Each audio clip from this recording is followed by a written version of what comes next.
তো welcome back to our channel. বন্ধুরা, good evening. কেমন আছো তোমরা সবাই?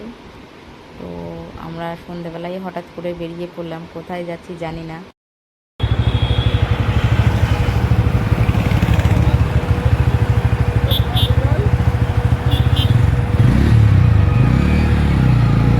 রাত্রিবেলা ঘুরতে বেরিয়ে পড়েছি, এখন রাত্রি 7টা বাজে। হঠাৎ করে বাবুর মনে হয়েছে আজ রবিবার ছুটি আছে, চলো ঘুরতে যাবো। কোথায় যাবো এখন ঠিক নেই, বেরিয়ে পড়েছি আমরা এখন দুজনে। তো চলো যাওয়া যাক, দেখি কোথায় যাওয়া যায়। তো রাস্তায় যাওয়ার সময় দেখছি একটা রাস্তায় গাছের মধ্যে কি সুন্দর করে লাইটিংটা করেছে, ওই জন্য একটা শ্যুট নিই। তো আমরা চলে এসেছি আমাদের এখানে মালঞ্চ বাজারে স্টাইল বাজারে চলে এসেছি। তো স্টাইল বাজারে চলো যাওয়া যাক, কি নিই দেখতে থাকো, আর কি নিলাম সেটাও সব তোমাদের সাথে সব শেয়ার করব।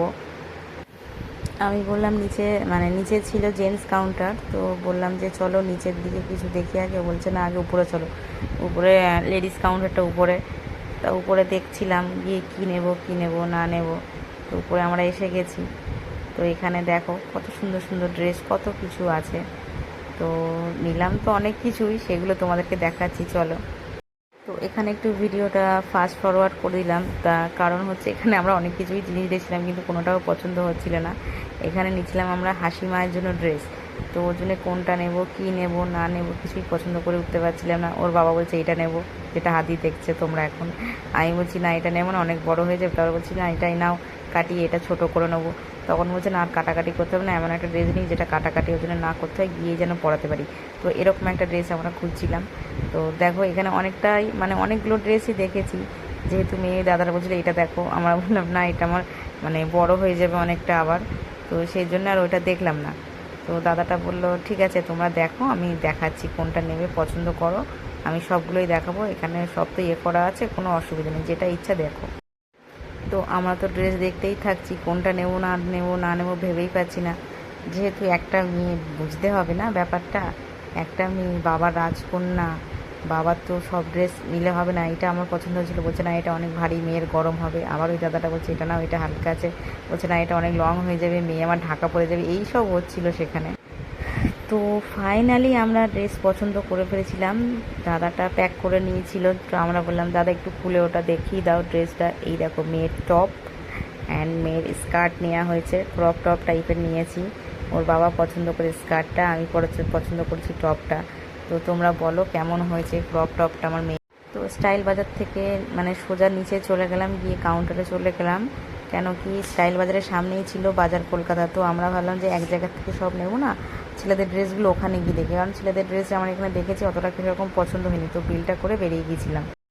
তো দেখো বাবা মেয়ের ড্রেসটা কারোর হাতে দিল না, বলে আমি নিয়ে যাব, গাড়ির মধ্যে রাখছে। তা আমি বললাম ঠিক আছে তুমি গাড়ির মধ্যে রাখো। তা বলছে এর অপোজিটেই, একদম স্টাইল বাজারের অপোজিটেই হচ্ছে বাজার কলকাতাটা, তার পাশেই আছে ট্রেন্ডস। তো কোনটাতে যাব ভাবনা চিন্তা করে বললাম যে বাজার কলকাতাতেই। তো জাস্ট রাস্তার এপার আর ওপার, তো তার জন্য আমি বললাম যে ঠিক আছে তুমি বাইকটা নিয়ে ঘুরিয়ে এসো, আমি হেঁটে হেঁটে ওপারে চলে যাচ্ছি, একটুখানি তো আমি হেঁটে চলে যাচ্ছি। তো বলতে বলতে আমি হেঁটে হেঁটে যাচ্ছি, আর কয়েকটা ভিডিও শ্যুট নিচ্ছিলাম। তো দেখছিলাম ও আসছিল না পিছন দিকে বারে বারে। তো এই সামনেই একদম, তার জন্য তো বলতে বলতে আমরা বাজার কলকাতা থেকে চলে এসেছি। তো সিকিউরিটি গার্ডটা এখানে বললেন ম্যাডাম আপনার ব্যাগটা একটু লক করতে হবে। আমি বললাম ঠিক আছে কোনো ব্যাপার না, করে দিন। কারণ ফোন তো আমার হাতেই ছিল, আর এখন তোমরা জানো সবাই ক্যাশ কম ক্যারি করে, সবাই ইউপিআই ট্রানজ্যাকশানটা বেশি আমার মনে হয় করছে। যেহেতু এটা অনেকটা সেফটি না সবার জন্য, আর ক্যাশটা ক্যারি করলে অনেকটা সেফটিরও প্রবলেম থাকে। ক্যাশ ক্যারি করলে একটা আলাদা ওর জন্য একটা আলাদাই টেনশন থাকে।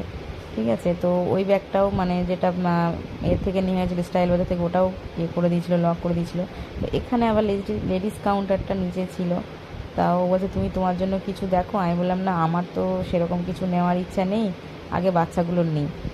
কী বলতো, এক্ষুনি যে আমাদের কোনো কালেকশান ভালো এসেছে আমার পছন্দও হয়নি, সবথেকে বড় কথা আমি ভেবেও যাইনি যে নিজের জন্য কিছু নেব। তা প্রথমে ভাবলাম যে বাবার জন্য কিছু নিই, তা বলছে দেখো বাবার জন্য কিছু নেবে কি। বাবা যেহেতু হাফ শার্ট পরে, তো আমি আমাদের লেডিস কালেকশানগুলোও দেখছিলাম, কিন্তু এখন নেওয়ার মতো সেরকম মেন্টালিটি সেরকমই ছিল না যে নেব। তো বললাম চলো আগে বাচ্চাগুলোর জন্য নিই দেখি, কারণ আবার আমরা বেরিয়েছি বাড়ির থেকে 7টার সময়। ঠিক আছে, তো 7টার সময় বেরিয়ে তো এখানে পৌঁছাতে পৌঁছাতে আমাদের ধরো 8টা বেজে গেছে। এবার ওখানে গিয়ে বাড়ি ফিরবো, আবার এসে মানে অনেকটা রাত হয়ে যাবে। আর রাস্তাটাও অতটা মানে নয়, জনবহুল নয়, খুব ফাঁকা রাস্তা। তো বলছে তাড়াতাড়ি দেখো, দেখে মানে বাচ্চাগুলো নিয়ে তাহলে বাড়ি চলো। বললাম ঠিক আছে চলো তাহলে তাড়াতাড়িগুলো বাচ্চাগুলো নিয়ে দেখে বাড়ি চলে যাই। তো এখানে আসলাম, বাচ্চাদের ঢুকেই তো অনেক কালেকশান, ভীষণ ভালো লেগেছে ছেলেদের ড্রেসগুলো এখানে, ছোটো বাচ্চাদের বিশেষ করে, বড়দের দিকটা অতটা দেখিনি। তো বলতে পারবো না বড়দের কালেকশানটা, আমাদের মানে বাচ্চাদের ড্রেসগুলো দেখেই এত পছন্দ হয়েছিল। তো ঢুকেই আগে বললাম যে জিমির ড্রেসটা দেখবো, কারণ জিমি তো মানে গেঞ্জি তো ফুল হাতা পরতে পারে না, মানে হাফ হাতাও পরতে পারে না, ফুল বলো হাফ বলো পরতে পারে না। তো ওকে ওর জন্য মানে হাত কাটা যেটা হয় ওই গেঞ্জি নেওয়ার জন্য আমরা খুঁজছিলাম। তো দেখছিলাম যে কোথাও দেখতে পাচ্ছি না। তো তখন একটা দাদাকে বললাম, সেই দাদাটা আমাদের নিয়ে গেল। ফাইনালি আমরা ড্রেস নিয়ে নিয়েছি। এটা আমাদের রকস্টারের ড্রেস, অ্যান্ড এটা যেটা ওপেন হচ্ছে এটা হচ্ছে আমার তোজো বাবার। ঠিক আছে, তো তোমরা বলো ড্রেসগুলো কেমন হয়েছে। অ্যান্ড ফাইনালি আমার জিমি তো ভীষণ গরম লাগে। তো সবাই তোমরা বলো আমার জিমি তোজো রক্সের পুজো ড্রেস কেমন হয়। তো আমরা আর ওখানে বেশি দেরি করিনি, ঝটপট বিলটা মিটিয়ে আমি রেডি হয়ে নিয়েছি। হেলমেটটা ওকে বললাম দাও পরে নিই, কারণ রাস্তায় মানে পুলিশ ধরুক না ধরুক নিজেদের সেফটি ফার্স্ট, আমরা এটা মনে করি। কারণ আমাদের দুজনের মধ্যে কারোর কিছু হলে আমাদের বাচ্চাগুলো অনাথ হয়ে যাবে, আমরা এটা মনে করে সবসময় রাস্তায় বেরাই যে আমাদের নিজেদেরকে সাবধানে থাকতে হবে। তো ঝপঝপ আমি রেডি হয়ে নিলাম। তো ও বললো যে ঠিক আছে তুমি এবার ফোনটা ধরো, নাও তোমার ফোন ধরা, ঠিক আছে তুমি গাড়িটা বার করো। আমি ফোনটা ধরে নিয়েছি। তো তাড়াতাড়ি ও আমাদের গাড়িটা মানে রেডি করছে, বেরাবো বলে এবার আমরা বেরিয়ে যাব। তাড়াতাড়ি ওখান থেকে বাচ্চার ড্রেসগুলো নিয়ে নিয়েছি। অ্যান্ড অবভিয়াসলি তোমরা এটা বলো যে আমার হাসিমায়ের ড্রেসটা কেমন হয়েছে। তো বাড়িতে গিয়ে আমি তোমাদের দেখাচ্ছি ফাইনাল লুকটা কেমন হয়।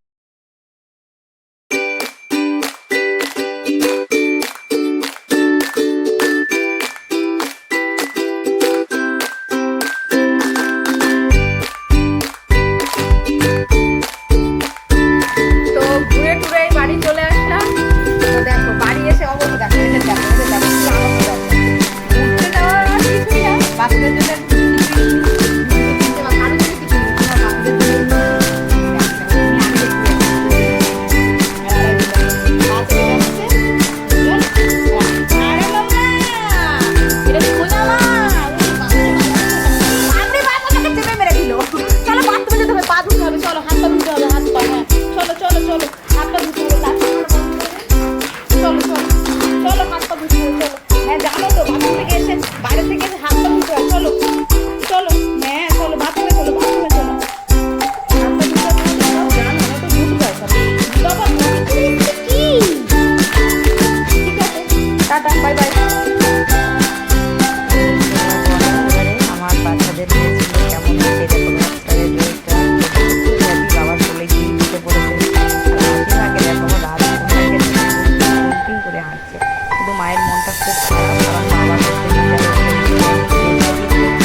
সাথে এখন খেলা করছে, এখনো বিছানা ঝাড়তে পারি ওদের জন্য। আমি দেখো সোনা মায়ের অবস্থা দেখো, কোলের মধ্যে ঢুকে হচ্ছে আদর করছে।